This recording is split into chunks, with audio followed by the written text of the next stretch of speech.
The air in the throne chamber of the Xylosian Empire pressed down on Kale, a heavy, unseen weight that tasted of ozone and something metallic, like burnt circuitry, making his teeth ache. He stood perfectly still, a lone human envoy, dwarfed by the towering, crystalline arches that formed the ceiling and walls of the vast hall, each one pulsating with a low, resonant hum. His diplomatic mission, meant to secure a vital alliance for humanity in a tumultuous galaxy, had taken a sharp, dizzying turn, spiraling into a situation so surreal, so utterly preposterous, that his mind struggled to process it. All around him, Xylosian dignitaries, their forms a bewildering array of shimmering scales, multifaceted eyes, and intricate, delicate appendages, stood in silent, watchful reverence, their collective gaze a palpable pressure that prickled his skin. Their posture, usually stiff and formal, now carried an undercurrent of deep, shared anguish,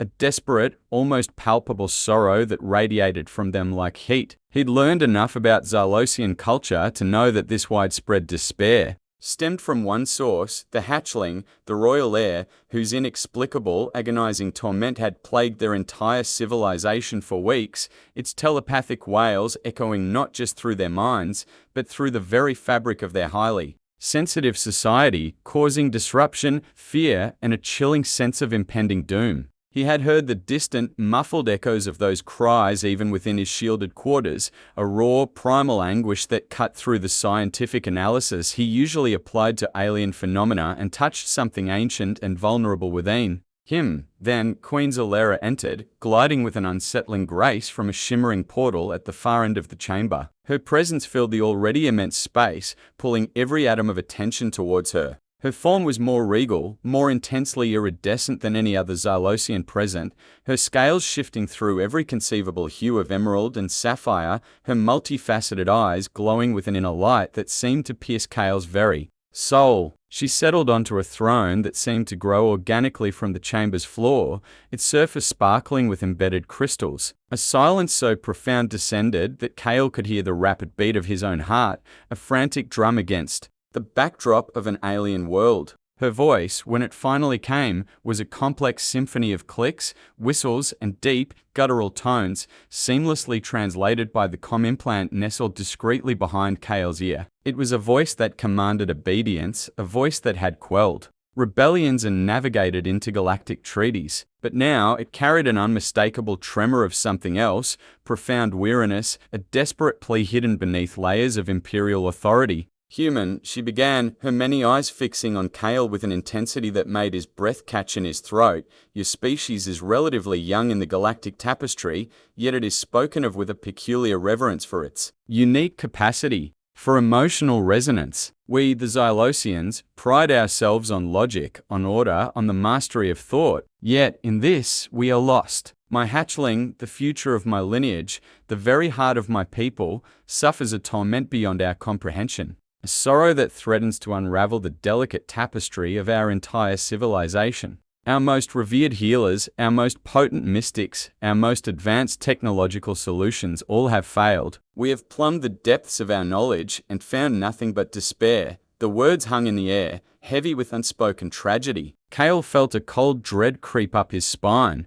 This was no ordinary diplomatic discussion, no negotiation of trade routes or defensive pacts. This was something far more personal, far more desperate. He could feel the weight of their entire civilization's hopes, their pain, settling onto his shoulders. Then came the unimaginable, the truly absurd, the shattering demand that left him gasping for air, though no sound escaped his lips. The Queen leaned forward slightly, her iridescent form seeming to gather all the light in the chamber, her voice dropping to a low, intense hum that vibrated through the very floor beneath Kale's feet. We are told that your kind possesses a way to touch the very core of being, to soothe the unsoothable. If you, human, can bring peace to my hatchling, if you can quiet its tormented mind and bring it back from the brink of this unending agony, I, Zalera, Queen of the Radiant Nebula, will bind myself to you in the sacred union of our peoples. I will take you as my consort, for all to witness and for all time. Our futures, our destinies will intertwine. She paused, allowing the full weight of her words to settle,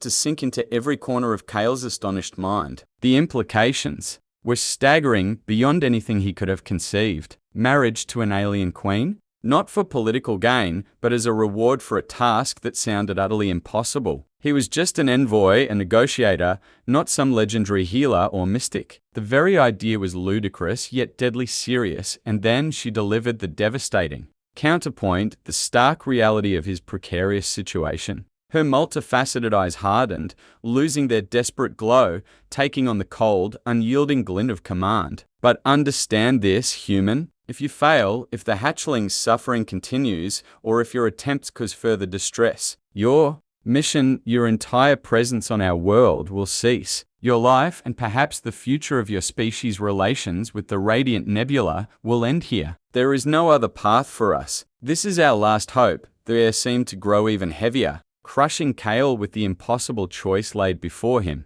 He was not just facing the threat of diplomatic failure. He was facing an ultimatum that involved his very existence and the potential fate of human-Xylosian relations for centuries to come. His mind raced, desperately searching for words, for a response, for any flicker of understanding in this alien nightmare. But none came. He stood rooted to the spot, utterly, terrifyingly speechless, caught between the impossible task of soothing an alien royal child and the inconceivable offer of a cosmic marriage or immediate annihilation. The journey from the Queen's chamber to the hatchling's confinement felt endless, each opalescent corridor curving and shifting with a soft inner light that glowed violet and green, casting long, wavering shadows. Kale was flanked by two silent Xylosian guards, their forms rigid, their multifaceted eyes fixed straight ahead, betraying nothing of their thoughts, yet the air around them hummed with the same profound sorrow that had permeated the throne room. He felt a growing knot of anxiety in his stomach,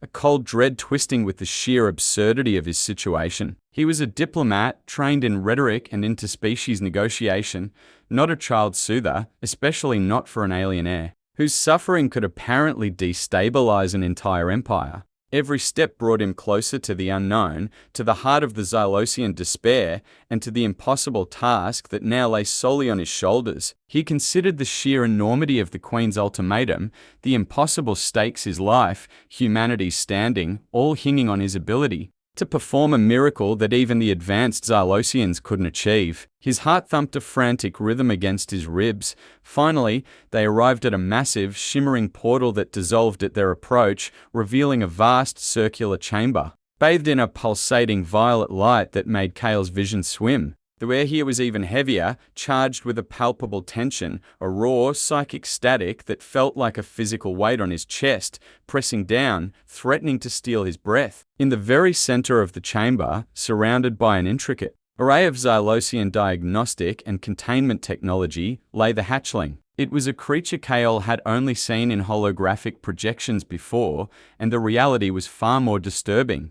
It was surprisingly small, curled tightly into a ball, its iridescent scales, which should have shimmered with vibrant life, now dull and constantly shifting through muted, distressed greys and bruised purples. Its many delicate limbs twitched spasmodically, a constant, uncontrolled tremor that spoke of deep, unceasing pain. From its tiny, convulsing form radiated waves of pure, undiluted sorrow, fear, and a raw, almost physical anguish that washed over Kale, making his own chest ache with a sympathetic throb. This wasn't just a child crying. It was a profound, fundamental suffering that seemed to echo the suffering of an entire species. Around the creature, Xylosian attendants, their usual stoic composure replaced by visible distress, moved with an almost frantic inefficiency. They wore specialized dampening fields, their movements jerky as they tried to administer shimmering nutrient pastes, adjust complex sonic emitters, and project calming holographic images of lush, alien landscapes onto the chamber walls. Yet, with every attempt, the hatchling's twitching only intensified, its psychic wails growing sharper, causing the attendants to flinch back, their own forms rippling with the creature's distress. It was clear they were helpless, their logical, technologically advanced approaches utterly failing against a primal, emotional pain. Kale watched, a profound sense of helplessness warring with a sudden surge of something else, empathy. Despite its alien form, despite the bizarre circumstances, Kale saw a suffering child, no different in its fundamental agony from any human infant in distress. He remembered his own childhood nightmares, the unreasoning terror that only a warm hand a soft voice or a simple, comforting presence could chase away. The Xylosians were trying to fix a complex machine, but what lay before him was a living, feeling being, overwhelmed by an unseen hurt. Ignoring the protocol, ignoring the rigid stares of the Xylosian guards, Kale took a slow, deliberate step forward, then another. The waves of despair from the hatchling intensified with his approach, threatening to buckle his knees, to overwhelm his senses. But he pushed through it. He knew that their advanced technology and logical solutions had failed, so a human touch, something simple and direct, was his only path. He would not attempt their methods, he would attempt his methods. He knelt down slowly, carefully, not reaching out to touch, but simply sitting, cross-legged, a safe distance from the writhing form. He closed his eyes for a moment, gathering his thoughts, pushing past the terror of the situation, and focused on the raw emotion radiating from the creature. Then he began to hum. It was a low, steady sound, a simple, ancient melody his own mother had sung to him when he was small, a quiet earth lullaby passed down through generations. The sound was soft, almost imperceptible at first, but Kale let his voice carry the melody, letting the gentle, rhythmic vibrations fill the chamber. The Xylosian attendants froze, their multifaceted eyes swiveling towards him, their rigid forms betraying a mixture of profound bewilderment and cautious intrigue. They had never witnessed such an unscientific, such a primitive approach. For a moment, the overwhelming, chaotic energy from the hatchling seemed to falter, just for a breath, as if caught off guard by the unexpected sound, a tiny, almost imperceptible break in the storm of its anguish. Kale hummed on, his gaze fixed on the suffering air, a fragile hope blossoming in the vast, silent chamber. The low, steady hum of the earth lullaby filled the violet-lit chamber, a stark contrast to the high-pitched psychic wails that had dominated the space moments before. Kale kept his eyes fixed on the hatchling, his own heart pounding a nervous rhythm against his ribs, but he maintained the gentle, rhythmic tune, letting it flow from him, a quiet offering in the face of overwhelming alien distress. The Xylosian attendants, usually so precise and efficient in their movements, remained frozen, their multifaceted eyes wide with a mixture of confusion and cautious curiosity. They had tried every known Xylosian remedy, every advanced technological solution, every ancient mystic ritual, and all had failed. Now, this human, with his simple, unscientific sound, had introduced an entirely new variable. The chaotic energy, radiating from the hatchling while still present, had indeed faltered, a momentary pause in its relentless torment, like a brief lull in a violent storm. Kale knew this was his only chance, his only path forward. He had to trust in the universal power of comfort, in the innate human capacity to connect through empathy, even across vast species divides. He hummed the lullaby again, and then again, letting the familiar melody weave itself into the alien atmosphere, a thread of warmth in the cold, clinical chamber. Slowly, almost imperceptibly at first, the hatchling's rapid, uncontrolled twitching began to subside. Its delicate limbs, which had been jerking violently, now moved with a less frantic energy, its small form still trembling, but with a reduced intensity. The iridescent scales that covered its body, previously flashing through distressed greys and purples, began to settle, shifting towards softer, more muted blues and greens, though still far from their vibrant, healthy hues. The overwhelming waves of psychic pain that had threatened to buckle Kale's knees and suffocate him with despair had lessened, becoming a dull throb, a manageable ache in the background of his perception. This was progress, however small, a tiny flicker of hope in the immense darkness of the hatchling's suffering. Kale felt a surge of relief, a fragile triumph, but he knew he couldn't stop, couldn't break the fragile connection he was forging. He needed to push further, to offer more than just sound. He began to speak, his voice low and comforting, not in the translated Xylosian that his comm implant provided, but in his native English. The words were simple, gentle, filled with a quiet assurance. "It's okay, little one. It's all right. You're safe now. I'm here." He knew the hatchling wouldn't understand the specific meaning of his words, but he hoped the gentle cadence, the soft rhythm of his voice, the pure human intent behind them, would resonate. He imagined the sound of his voice as a warm blanket, wrapping around the distressed creature, offering a sense of security it hadn't known in weeks. The Xylosian attendants exchanged bewildered glances, their multifaceted eyes darting between. Kale and the hatchling, clearly struggling to comprehend this alien form of communication. Their own language was precise, logical, devoid of such soft emotional inflections. Yet they remained silent, watching, their rigid forms betraying a growing fascination. As Kale continued to hum and speak, a profound stillness settled over the chamber, broken only by his voice and the soft, almost imperceptible sounds of the hatchling's breathing. He slowly, tentatively extended a hand, palm open, in a gesture universally understood across sentient species as non-threatening. He didn't attempt to touch the hatchling, not yet. He simply offered his presence, his quiet, unwavering attention, a silent promise of comfort. The creature's multifaceted eyes, previously clouded with pain and confusion, seemed to focus on him for the first time. There was a tiny spark within them, a flicker of something other than despair, a nascent curiosity. It was a fragile moment, a delicate balance, and Kale held his breath, not daring to move, not daring to disrupt the nascent connection. He could feel the Xylosian attendants' collective gaze on him, their silent questions, their desperate hopes. The weight of the Queen's ultimatum, of his entire mission, pressed down on him, but in that moment, all that mattered was the small, suffering creature before him, and the quiet, unconventional comfort he was trying to offer. The chamber, once a place of torment, now held a fragile, blossoming hope, a silent testament to the unexpected power of human empathy in an alien world. Days blurred into a strange, rhythmic cycle within the violet-lit chamber, each one marked by Kale's unwavering presence and the slow, miraculous transformation of the hatchling. The initial shock and bewilderment of the Xylosian attendants had given way to a quiet, almost reverent observation. They still maintained their specialized dampeners, a precaution against any sudden relapse, but their rigid postures had softened, replaced by a cautious optimism that hummed beneath their stoic exteriors. Kale had established a routine, a gentle ritual of comfort that was entirely his own, entirely human. He didn't use any of their advanced diagnostic tools or their complex sonic emitters. Instead, he relied on the most fundamental aspects of human solace, the simple, profound acts that transcended language and species. He continued his soft, consistent humming, the earth lullabies becoming the constant, soothing backdrop to the hatchling's recovery. He would whisper stories, tales from his own childhood, of brave knights and friendly dragons, of starry nights and quiet forests,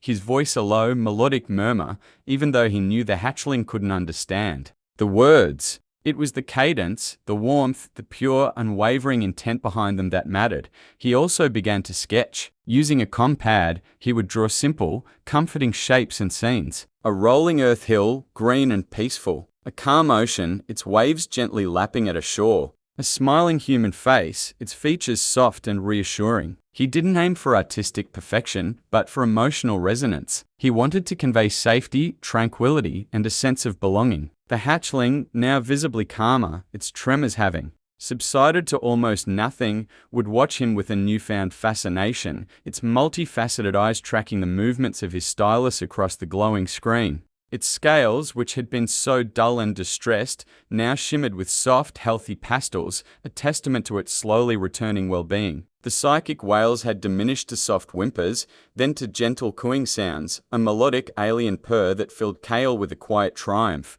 The chamber, once a place of profound suffering, was gradually transforming into a sanctuary, a nursery filled with the delicate sounds of an alien child finding peace. One cycle, as Kale sat sketching, he decided to draw a tiny, stylized version of the hatchling itself. He focused on its unique, iridescent scales, its delicate limbs, its large, expressive eyes. As he worked, completely absorbed, he felt a subtle shift in the air, a gentle warmth pressing against his side. He looked up, and his breath caught. The hatchling, now uncurled from its defensive ball, had slowly, tentatively, moved closer. Its small, delicate limbs, no longer trembling with pain, now moved with a hesitant curiosity. It reached out, not with aggression or fear, but with an innocent, almost fragile touch, its soft appendage gently brushing against Kale's hand, resting lightly on his skin. It was a connection made not through power or intellect, not through complex technology or diplomatic rhetoric, but through a shared vulnerability, a profound simplicity of care, and the quiet, persistent offering of comfort. In that moment, Kale felt a deep, resonant bond form, a connection that transcended species, language, and the vastness of space. It was a bond forged in empathy, a testament to the universal need for comfort and understanding. Unbeknownst to Kale, Queen Zalera had been observing his progress from behind a shimmering, one-way screen, a hidden vantage point that allowed her to witness every interaction without disturbing the delicate process. She had watched with a growing sense of awe as her child, her beloved heir, slowly emerged from its torment, drawn out by the simple, unconventional methods of this human. Her regal bearing, usually so stiff and unyielding, softened with each passing cycle. The desperation that had etched itself onto her features had slowly faded, replaced by an expression Kale could only describe as profound gratitude and an almost bewildered wonder. She had seen her most brilliant scientists fail, her most powerful mystics falter, and yet this human, with his lullabies and whispered stories, with his simple drawings and gentle presence, had achieved the impossible. She had witnessed the forging of a bond that went beyond any political alliance, a connection rooted in the deepest, most fundamental aspects of existence. The future of her empire, once shrouded in the despair of her hatchling's cries, now glimmered with a fragile, unexpected hope, all thanks to the quiet, persistent comfort of a single human envoy. The violet-lit chamber, once a place of profound suffering, now hummed with a vibrant, joyful energy. The hatchling, no longer a curled, trembling ball of distress, chirped happily, its iridescent scales gleaming with health as it playfully chased a shimmering light projected by Kale's compad. Its movements were fluid, its delicate limbs strong, and from its small form radiated waves of pure, unadulterated contentment that filled the room with a palpable warmth. The Xylosian attendants, their dampeners now unnecessary, stood with expressions of quiet awe, their multifaceted eyes reflecting the hatchling's newfound joy. They had witnessed a miracle, a transformation brought about not by their advanced science or ancient rituals, but by the simple, persistent kindness of a human. Kale watched the hatchling, a profound sense of peace settling over him. He had done it. He had soothed the unsoothable, brought peace to a tormented soul, and in doing so, had perhaps averted a galactic crisis. The initial terror and absurdity of the Queen's ultimatum had faded, replaced by a deep satisfaction that transcended the diplomatic implications. Then, the shimmering portal at the chamber's entrance dissolved, and Queen Zalera entered. Her presence still commanded respect, but the formidable aura of desperate authority that had surrounded her in the throne room was gone. Her scales shimmered with a soft, warm glow, and her multifaceted eyes, usually so intense, now held a deep, almost tender light. She moved with a grace that spoke of profound relief, her gaze fixed on her playful child. Kale rose, bowing respectfully as she approached. The hatchling, sensing its mother's presence, chirped louder, scampering towards her with an excited flurry of limbs, and the Queen knelt, gathering her heir into a gentle embrace, a rare display of public affection for a Xylosian monarch. The quiet, cooing sounds of the hatchling filled the space, a symphony of contentment. Queen Zalera then turned her gaze to Kale, her expression unreadable for a moment before it softened into one of profound gratitude. "Human," she began, her voice resonating with a clear, heartfelt emotion that needed no translation. "You have achieved what none of our kind could. You have healed my child, brought harmony back to my people, and lifted the shadow that threatened to consume us. My promise stands. I, Zalera, Queen of the Radiant Nebula, am yours. The sacred union, as I declared, awaits." The words hung in